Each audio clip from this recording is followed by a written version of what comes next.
claramente en nuestras vidas y que podamos entender su palabra en este día. Padre bueno que estás en los cielos, te exaltamos y te bendecimos y te damos toda la gloria, toda la honra y toda la alabanza.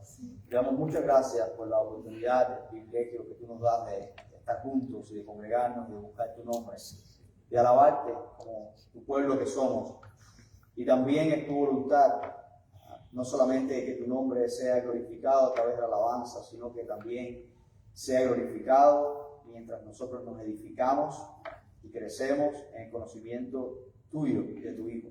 Te pedimos que nos ayudes a entender tu verdad, que pueda ser tu palabra aplicada, que traiga cambios a nuestra vida, que pueda redundar en el engrandecimiento de tu nombre y en la edificación de tu pueblo. Lo pedimos en el nombre de Cristo Jesús. Amén. Amén. Entonces les invitamos a buscar en vuestras Biblias en 1 Corintios capítulo 15. 1 Corintios capítulo 15. Y vamos a estar compartiendo en esta tarde de una manera sencilla del verso 1 al verso 11. La iglesia de Corinto enfrentaba muchos problemas, muchas situaciones diferentes, desde problemas de unidad hasta problemas doctrinales, ¿verdad? Había problemas también con la doctrina, con la enseñanza, con lo que ellos creían sobre Jesús, sobre ellos mismos. Y esto es un gran problema. En 1 Corintios capítulo 15, el apóstol va a estar confrontando a la iglesia de Corinto por una herejía que había surgido dentro de ellos. Y una herejía significa una desviación de la verdad. Toda desviación de la verdad, así sea un grado de la verdad, es herejía. Y hay que confrontarla. Y en este caso, la herejía es que ellos no creían en la resurrección de los muertos. ¿Okay? No creían en la resurrección de los muertos. Entonces leamos 1 Corintios 15, del 1 al 11. Dice: además os declaro, hermanos, el evangelio que os he predicado, el cual también recibisteis, en el cual también perseveráis, por el cual asimismo, si retenéis la palabra que os he predicado, sois salvos, si no creísteis en vano. Porque primeramente os he enseñado lo que asimismo recibí, que Cristo murió por nuestros pecados conforme a las Escrituras, y que fue sepultado y que resucitó al tercer día conforme a las Escrituras, y que apareció a Cefas y después a los 12, después apareció a más de 500 hermanos a la vez, de los cuales muchos viven aún y otros ya duermen. Después apareció a Jacobo, después a todos los apóstoles, y al último de todos, como a un abortivo, me apareció a mí. Porque yo soy el más pequeño de los apóstoles, que no soy digno de ser llamado apóstol, porque perseguía a la iglesia de Dios. Pero por la gracia de Dios soy lo que soy, y su gracia no ha sido en vano para conmigo. Antes he trabajado más que todos ellos, pero no yo, sino la gracia de Dios conmigo. Porque o sea yo, o sean ellos, así predicamos, y así habéis creído. Bueno, ante esta creencia falsa de que la resurrección no existe, de que una vez que morimos no resucitaremos, el apóstol comienza demostrando la veracidad de la resurrección con el mensaje del Evangelio. Y lo primero que enseña el pasaje claramente es que la resurrección es una parte integral e inseparable del Evangelio. La buena noticia de salvación no es buena noticia si Jesús no resucitó de los muertos. El Evangelio es un mensaje muy sencillo. Se puede resumir en un verso como Juan 3:16, o se puede resumir en dos versos como 1 Corintios 15, 3 y 4. Es un mensaje muy sencillo, muy claro, pero si nos salimos un grado, si nos apartamos un grado de ese mensaje, entonces deja de ser buena noticia. Para que sea el Evangelio, para que sea buena noticia, requiere todos los requisitos de esa verdad. Si hay algo que no es de verdad en el mensaje, entonces no es la buena noticia de Dios. Por ejemplo, si se dice que Jesús no es Dios, ese no es el Evangelio. Porque el Evangelio enseña que Dios envió a su Hijo unigénito, Hijo como Él. de la misma sustancia y naturaleza del Padre. Si se enseña que Cristo murió pero no resucitó, ese tampoco es el Evangelio, porque eso nos deja sin esperanza. Nos deja temiendo la muerte, y como todo el mundo, como el resto de la humanidad, ¿no? Si se enseña que cuando nosotros morimos no vamos al cielo, ese no es el Evangelio, porque el Evangelio enseña que tenemos vida eterna.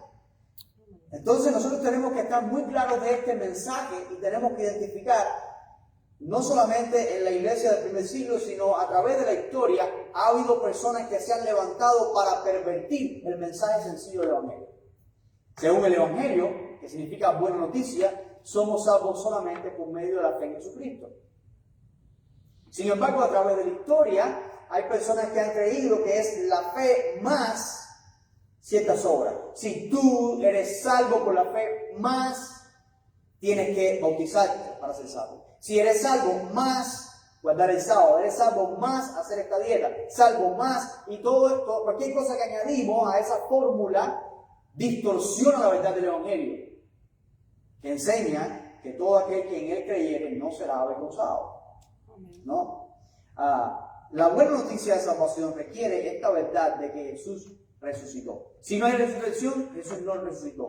Y si Jesús no resucitó, vale nuestra fe, porque justo estamos aquí, ¿no? Ahora, ¿por qué es importante que el Evangelio contenga esta verdad? ¿Y por qué la resurrección es una parte inseparable del Evangelio? En primer lugar, porque esto es lo que la Escritura había anunciado.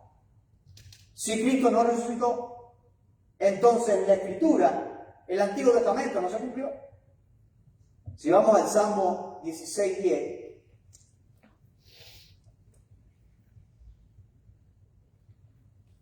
dice, porque no dejarás mi alma en el Seol, ni permitirás que tu santo vea corrupción. Obviamente esto no estaba hablando de David, porque, como dijo el Señor, la tumba de David está entre los judíos. Ellos sabían que su cuerpo vio corrupción. Eso se estaba refiriendo a Jesús. Entonces murió, pero no vio corrupción porque resucitó. ¿O cómo pudiéramos interpretar, si no hay resurrección, cómo pudiéramos interpretar Oseas capítulo 6, versículo 2? Cuando dice, nos dará vida después de 2 días, y en el tercer día nos resucitará y viviremos delante de él. Obviamente eso está hablando de la resurrección. Y hay muchos otros pasajes en el Antiguo Testamento que anuncian la resurrección del Señor. En segundo lugar, esta es la esperanza que tenemos como cristianos. Vamos a ver 1 Corintios 15, 19 al 21. 1 Corintios 15, 19 al 21. Si en esta vida solamente esperamos en Cristo, somos los más dignos de conmiseración de todos los hombres. Mas ahora Cristo ha resucitado de los muertos, primicia de los que durmieron es hecho, porque por cuanto la muerte entró por un hombre, también por un hombre la resurrección de los muertos. ¿Tú sabes lo que está diciendo este pasaje? Que si Cristo no resucitó y nosotros somos los más dignos de lástima de todos los hombres. ¿Verdad que la vida cristiana lleva esfuerzo? ¿Verdad que no se puede vivir a la ligera? ¿Verdad que tenemos que abstenernos de tantas cosas? ¿Verdad que tenemos que sufrir? Imagínense el apóstol que había sufrido naufragio, había sufrido pedradas, había sufrido de todo. Si Cristo no resucitó, Él es el más digno de lástima de todos los hombres, porque sufrir todo eso para no tener esperanza, sufrir todo eso para morirse como todo el mundo y quedarse en la tumba para siempre como todo el mundo. No, por supuesto que la victoria de la vida cristiana está en que nosotros vamos a resucitar de los muertos. Por eso podemos esforzarnos, por eso podemos saber que tenemos una recompensa eterna. Hay una promesa segura de resurrección porque Jesús resucitó. Jesús es el primero que resucitó de entre los muertos con un cuerpo glorificado, el primogénito de los muertos. En tercer lugar, esta es precisamente la victoria sobre la muerte. 1 Corintios 15, 51. 15, 55. 1 Corintios 15, 55. ¿Dónde está, oh muerte, tu aguijón? ¿Dónde, oh sepulcro, tu victoria? Yo creo que a veces en el momento cuando más podemos distinguir, disfrutar, ver el valor de la salvación es cuando alguien muere. Cuando alguien muere.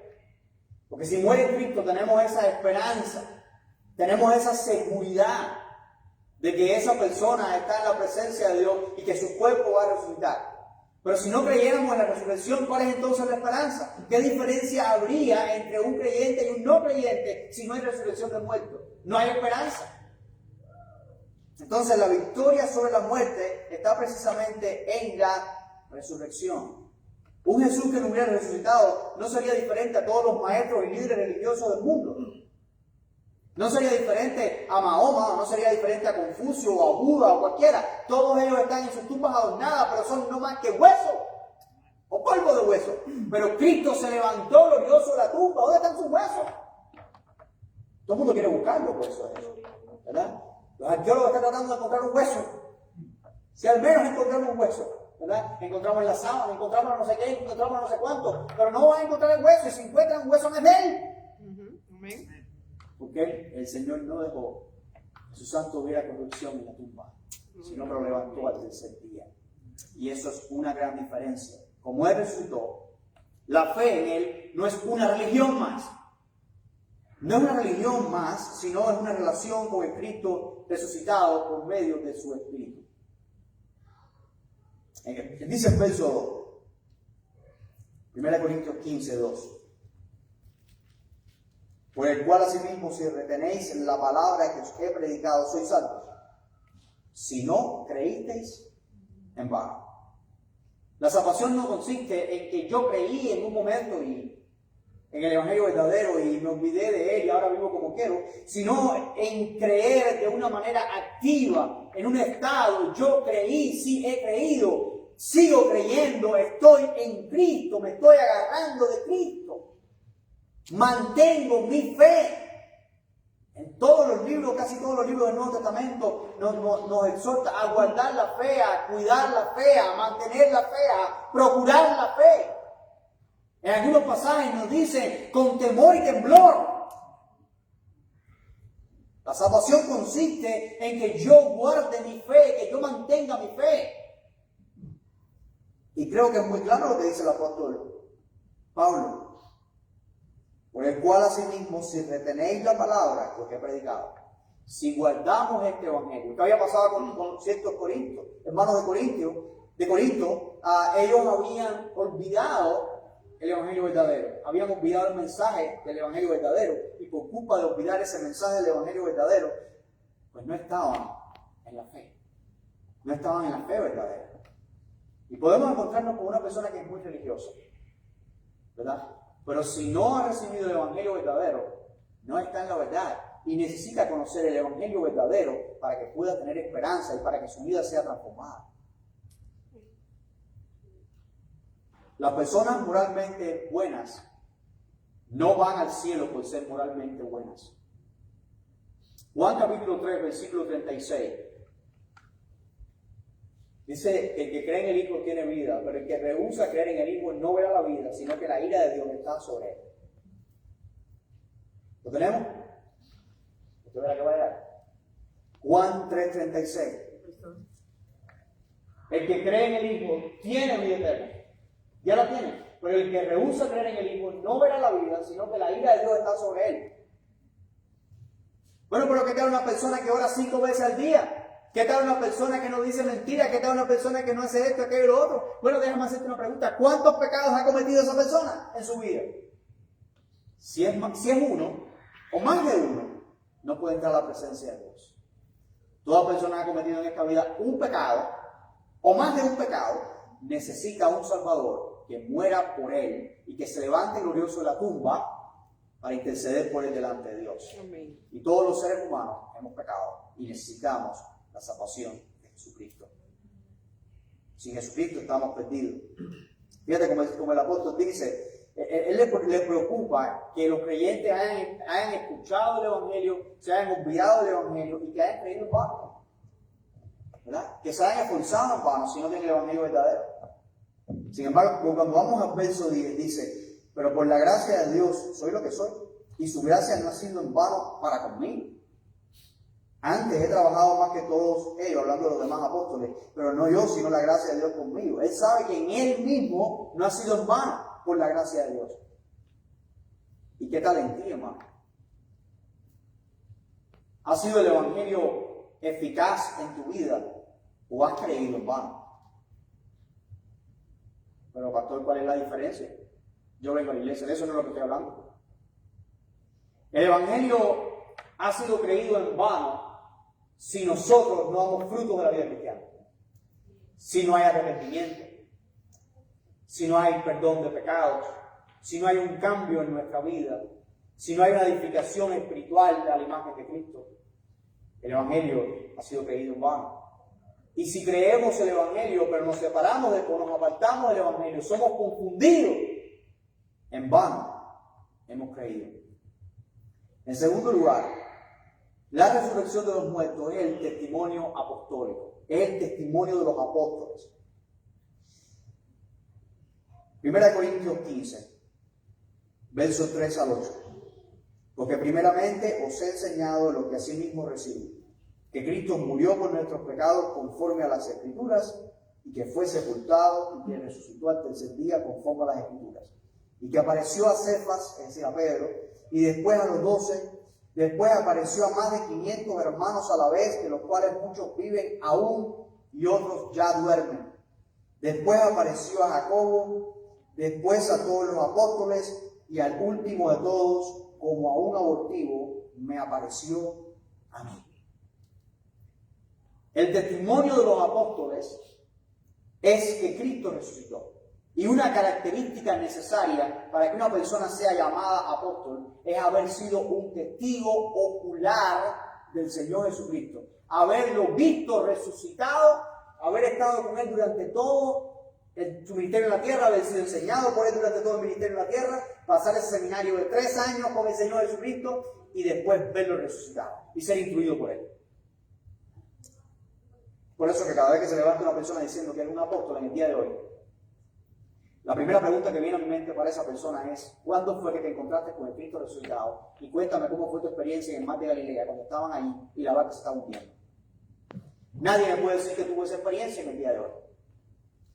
Para ser un apóstol, usted tiene que cumplir con estos requisitos. Y no son requisitos que pongo yo, son requisitos que pone la palabra de Dios. Hechos capítulo 1. ¿Qué? De su resurrección. Y señala a José llamado Barsabás, que tenía